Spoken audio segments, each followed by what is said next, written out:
A chance to escape Murdoch's embrace.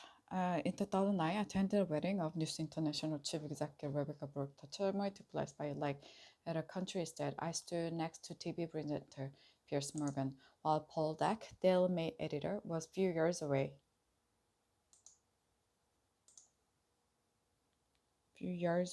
Promoter was closer to the action. David Cameron hung back up the slope.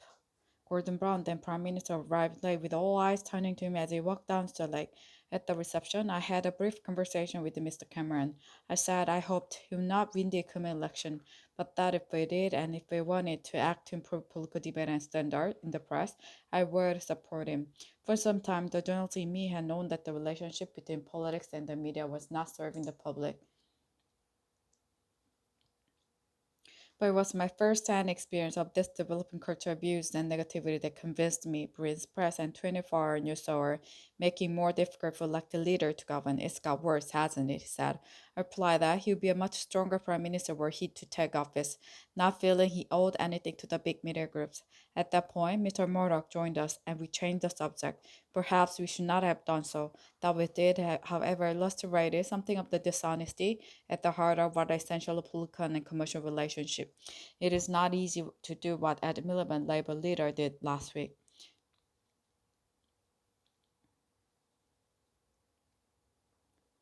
Make himself an enemy of some of the media's most powerful forces. He was right that Labour got too close to News International. But he was also right that, given the media bias against it, he knew why we tried to level the playing field. In my own defense and as my diary shows, argued for some years with Tony Blair that we need to act on the culture of our media. At one point, he ticked me off, asking that I not make views so obvious in front of Mr. Murdoch, his son James, and Lassington, then chief executive of News International. Ultimately, Mr. Blair thought the press had become a problem, but that trap has now been sprung.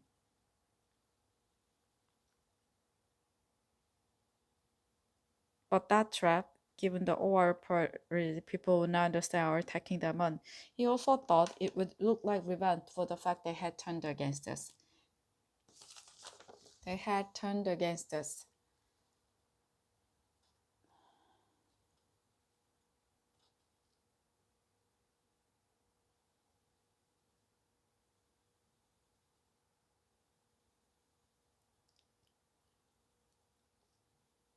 And there are political considerations too. Trying to govern and re-election is hard enough without the press being against you. I accept that full, but at times media support was something we created at the expense of positions of principle on media issues. But that trap has now been sprung. The latest revelation have forced the police, News International, and the government to act.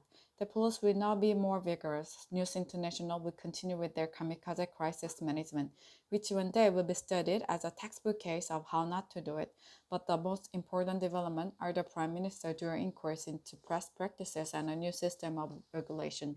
These mean we now have once in a generation opportunity for a new settlement between politics, the media, and the public. Nobody can argue that we have the press we deserve. Pressured by technological change, a dominant strain of Britain's media has gone into a spiral of decline, in which this scandal is only the most dramatic development. Mr. Cameron did not look comfortable announcing the reviews. He has personal relationship at stake, and given he hired Andy Curson as his communications director, his judgment is true. Already the backlash from part of the press has begun as they seek to maintain that anything but to self-regulation is an assault on the free press. On a free press. But Mr. Cameron must stand back from all that and ask himself what is the right thing to do. He did some of it last Friday. The judicial inquiry should be far-reaching. The news of the world is far from alone. Far from. The news of the world is far from alone in the use of dubious and illegal practices, as widely ignored reports from the Information Commission have shown.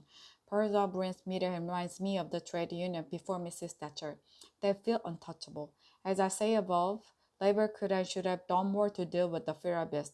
But just as the MP's expenses scandal emerged from the failure of Mrs. Thatcher's government to tackle MP salaries, so the system by which it showered honors on editors and owners, a practice to which we put an end with a rule that no serving editor could be honored, means you to have something to answer for. Whatever the past, it is Mr. Cameron who must lead the country to a better place. Mr. Miliband has shown himself capable of playing a good and principled part, and so should the public. Ultimately, political debate will only improve if the public wanted to.